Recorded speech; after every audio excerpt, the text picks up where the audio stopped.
Shalom, damai sejahtera untuk kita sekalian. Mari kita merenungkan lagi kasih Tuhan. Kita awali dengan doa.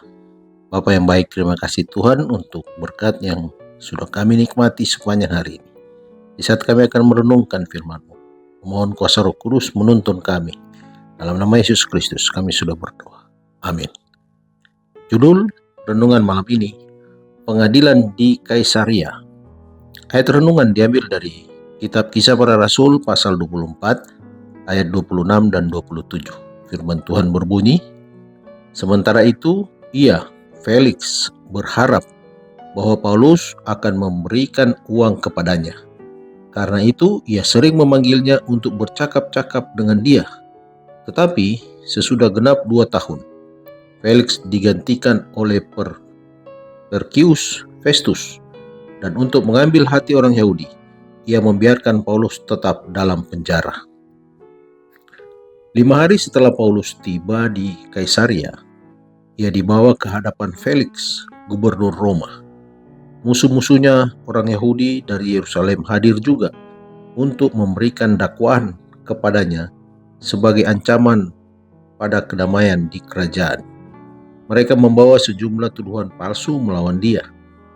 Felix sudah membaca tuduhan-tuduhan terhadap Paulus itu belum terbukti kebenarannya. Jadi ia memberikan kesempatan pada Paulus untuk menjawab para penuduhnya yang dengan senang dilakukan oleh Paulus. Kesungguh-sungguhan dan ketulusan berbicara rasul itu mengesankan Felix, tetapi ia tidak membebaskan Paulus karena takut menyinggung orang-orang Yahudi itu.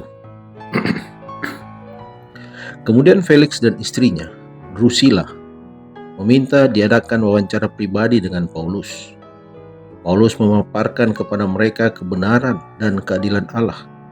Ia menunjukkan tugas mereka mematuhi hukum Allah, menjalani kehidupan yang tenang, mengendalikan hasrat mereka di bawah pertimbangan yang sehat, dan memelihara kekuatan fisik dan mental mereka.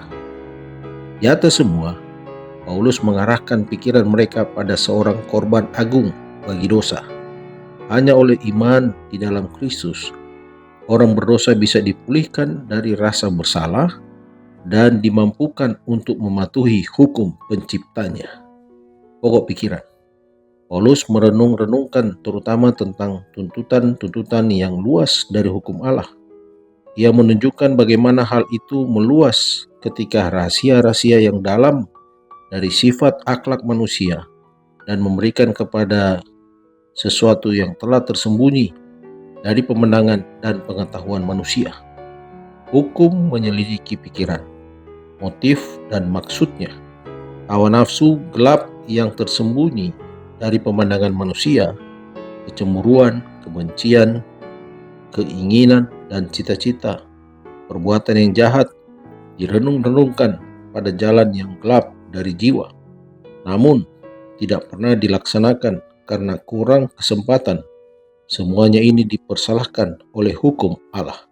Dikutip dari buku Alfa dan Omega jilid 7 halaman 356. Pelajaran malam ini, ada saatnya menyampaikan kebenaran pada kekuasaan. Penyampaian Paulus yang tanpa takut tentang kebenaran kepada penguasa Roma merupakan contoh kesaksian Kristen. Mari berdoa. Bapa di surga, kami berterima kasih Tuhan untuk berkat yang Engkau berikan kepada kami sepanjang hari ini. Di saat kami meluangkan waktu sejenak untuk merenungkan kasih-Mu. Terima kasih Tuhan untuk firman yang kami baru baca dan renungkan. Biarlah ini mendorong kami untuk berani menyampaikan kabar kebenaran itu kepada siapapun, dari tingkat yang paling rendah maupun bagi orang-orang penting yang berkuasa. Berikanlah kesanggupan kami Tuhan untuk menyampaikan kebenaran itu.